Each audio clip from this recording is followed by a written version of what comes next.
This particularly bizarre tale of obsession, infidelity and murder begins in Milwaukee, Wisconsin. Fred Ostriker, a German man, was the owner of a successful apron and garment factory.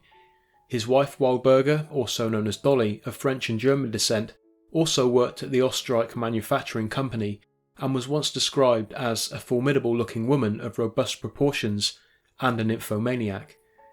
By 1913, Fred and Walburga had been married for 16 years.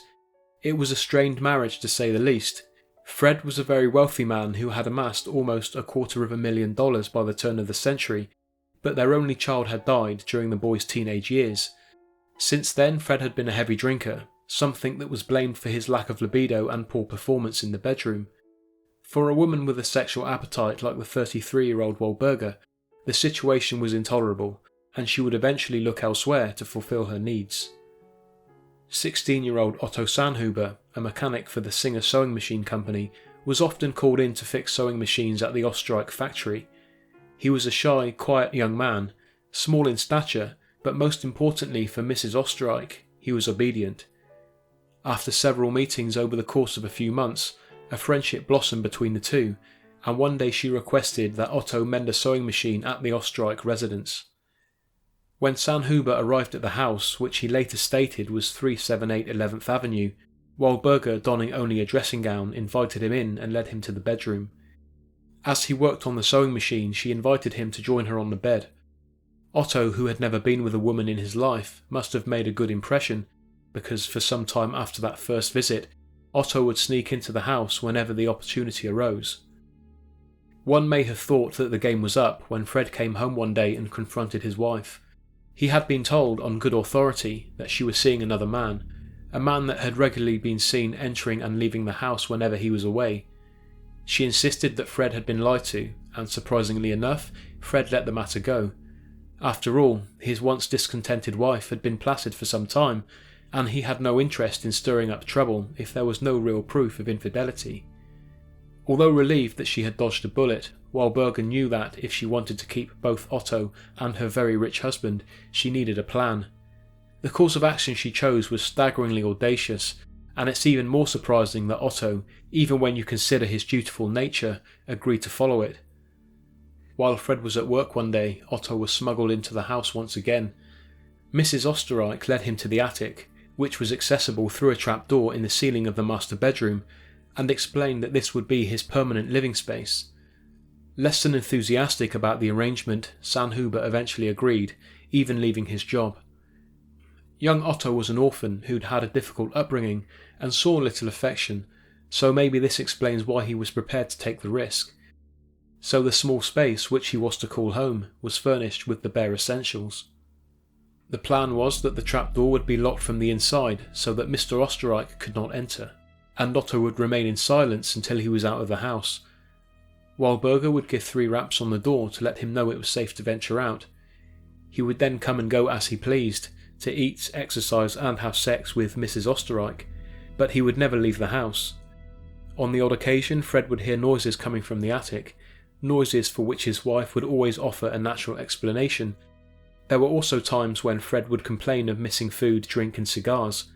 On one occasion he even said that he thought he'd caught a glimpse of someone peeping out of the small attic window. These potentially dangerous situations were always played down, and Fred's excessive drinking and lack of awareness was blamed. His wife would say that his mind was failing him and advised him to see a doctor. This he did, but again the excessive drinking was deemed the reason. Otto eventually settled in, but when he was not fulfilling Walburga's needs, he remained for the most part in the attic, reading adventure stories that she would bring him from the library. Otto found a love of writing. The books and pulp fiction that he read was his main source of inspiration. He would write to publishers in the hope that his stories would one day be printed. After several failed attempts, Otto eventually began to sell his stories, making a small income from the publishers he would correspond with through a private postbox. In time, the Oesterreichs eventually moved to a new property on 13th Street.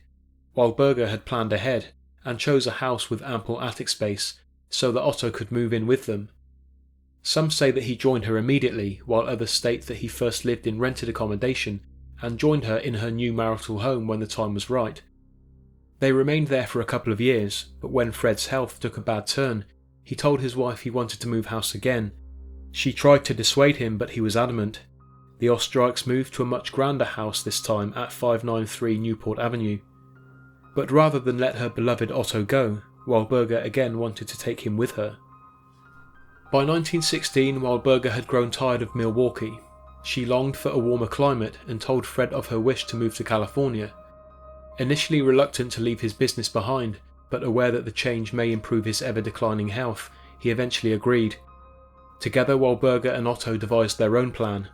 According to 1958's The Case of the Attic Lover by Alan Hind, Otto moved to Los Angeles, found work as a porter in an apartment block, and kept in touch with his lover by means of a private postbox. But the move would take longer than expected. It would be 2 years before Fred found the $500,000 he wanted for his factory, but in 1918, the new Los Angeles home in Silver Lake, at 858 North Andrews Boulevard, which is now known as Lafayette Park Place, was purchased. The time Otto spent in the outside world must have been a strange transition for the now 22-year-old. One might think that he'd have moved on from his unhealthy ties, but the fact is he didn't.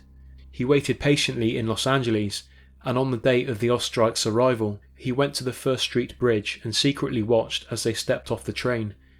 While Fred was out searching for business opportunities, Walburga slowly moved Otto in once again.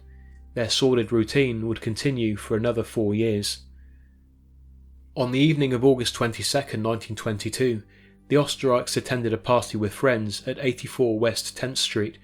When they returned home at 11 p.m. in the midst of a heated argument, Otto crept out of his living quarters, which this time was accessible via a small doorway in the master bedroom.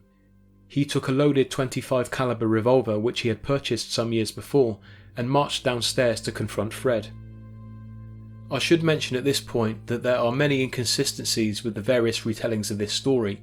One of them concerns the matter of the murder weapon or weapons. Some versions say that Otto confronted Fred with two .25 caliber revolvers. The Phantom in the House of Oesterreich, which featured in a 1930 edition of Startling Detective Adventures, and Alan Hind's 1958 The Case of the Attic Lover, appear to me at least to be the best accounts of the story. Both publications refer to only one small revolver, so to save confusion, this is the version of events I will continue with. On seeing Otto, Fred flew at him in a rage. Frozen with anxiety at first, Otto was wrestled to the ground, but during the struggle he managed to fire off 3 close-range shots. Fred was shot once in the head and twice in the chest. A 4th bullet slammed into the ceiling.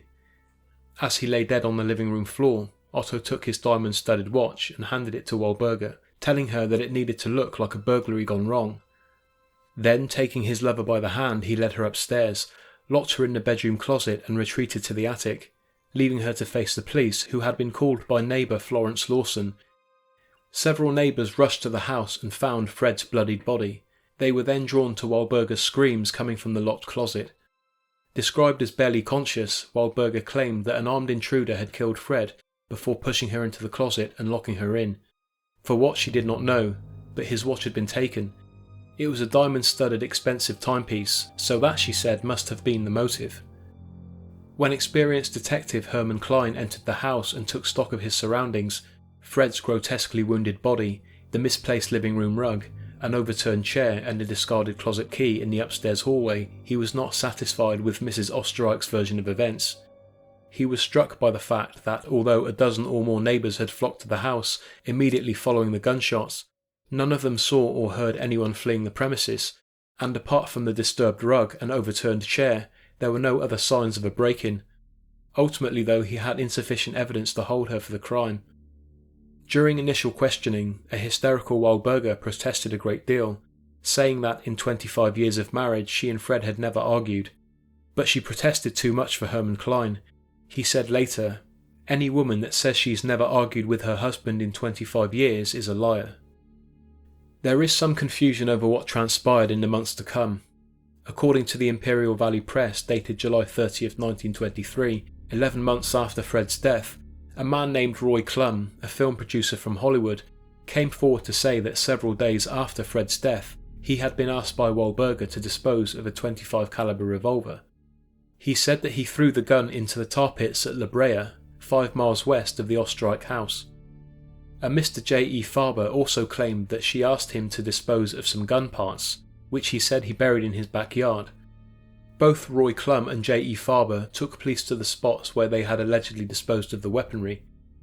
The area of the La Brea tar pits where Clum claimed to have thrown the gun was inaccessible, but when Mr. Farber showed officers to his backyard, parts of a .25 caliber revolver were indeed unearthed from beneath a tree. In the case of Roy Clum, Walburga said that his claims were untrue and an attempt at blackmail, as she had refused to write off a debt owed to her by Clum. However, when faced with the evidence that had been found in the backyard of Mr. Farber, Walburga admitted that she had asked him to get rid of the gun parts, claiming that they belonged to her husband, and that she had found them in the house after clearing out his belongings. She said that she got rid of them because she knew that if firearms were found in the house, it would cause undue suspicion. Still with no clear evidence tying her to the murder, Mrs. Oesterreich remained a free woman. She sold the house at North Andrews Boulevard and purchased a new property, again with an attic, at 101 North Beechwood Drive. She was left to deal with Fred's business affairs in the wake of his death. He had bought a new business in Los Angeles which was found to be in financial ruin. A lawyer named Herman Shapiro was called in to help with the muddle, and in time, he too became romantically involved with Walburga. She even gave Shapiro her dead husband's watch, which of course was meant to have been stolen. When Shapiro recognised the watch, which had been well described in the press by now, he asked how it was still in her possession. She told him that the murderers hadn't taken it after all, and that she had found it under a pillow in the living room, although some sources say that she retrieved it from the front yard. When Detective Herman Klein visited Shapiro at his office to discuss the case, Klein noticed a supposedly stolen watch on Shapiro's wrist. When Shapiro told him where he'd got it from, Klein went straight to Beechwood Drive and arrested Walburga Oesterreich for the murder of her husband.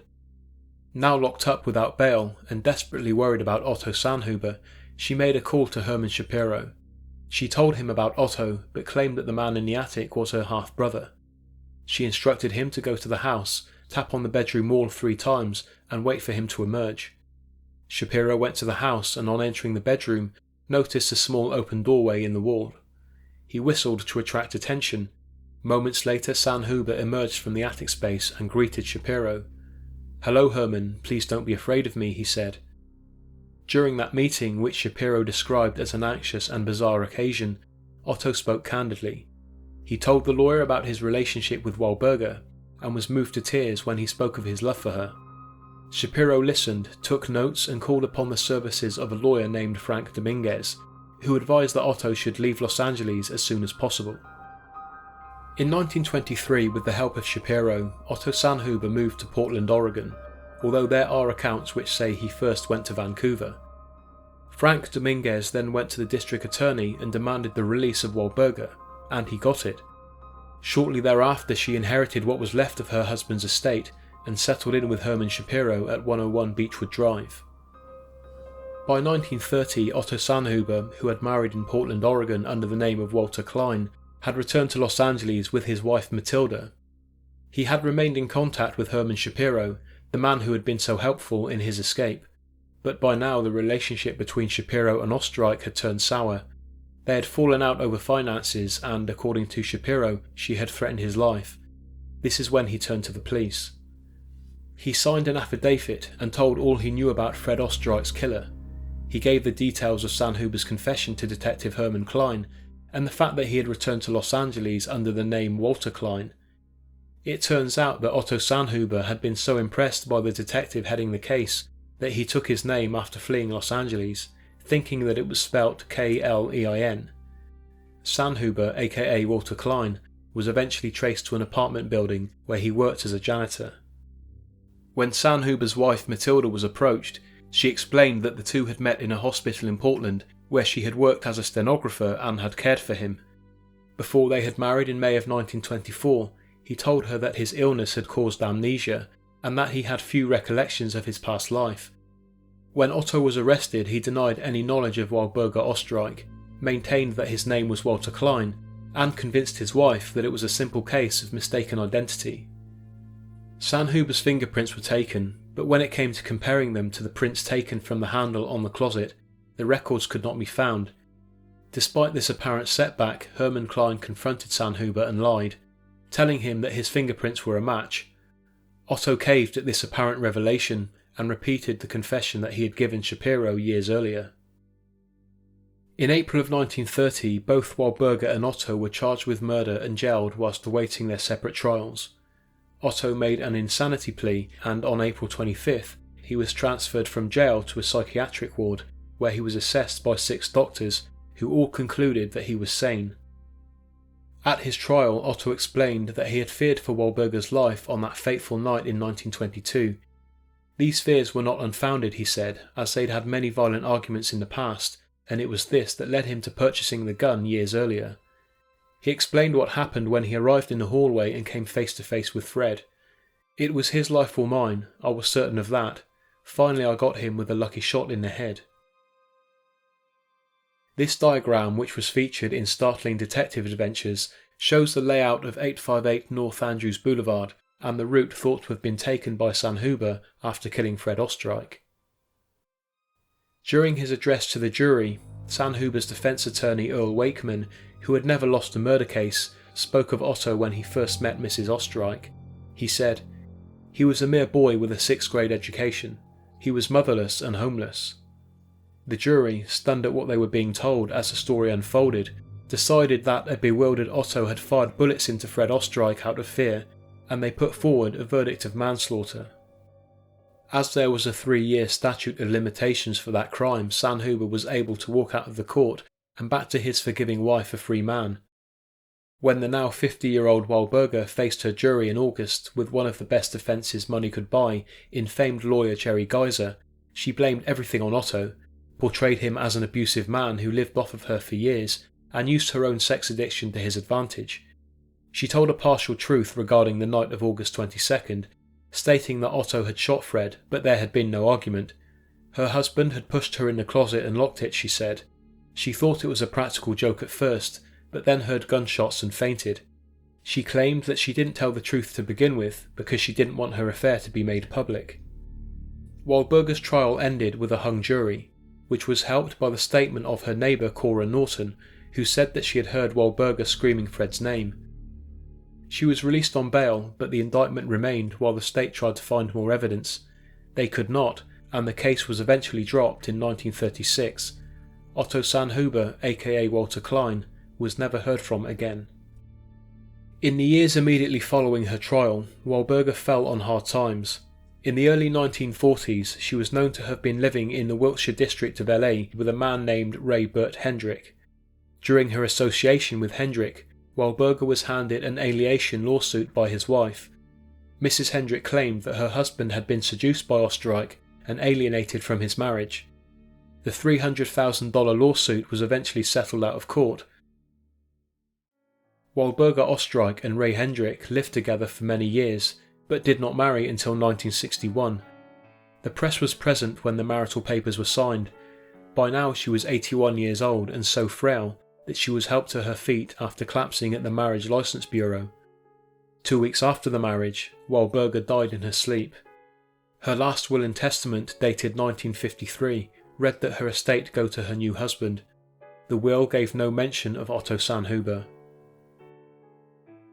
As well as featuring in true crime literature, this story has inspired 3 feature films: 1958's The Bliss of Mrs. Blossom, 1995's The Man in the Attic, and 2018's The Lover in the Attic.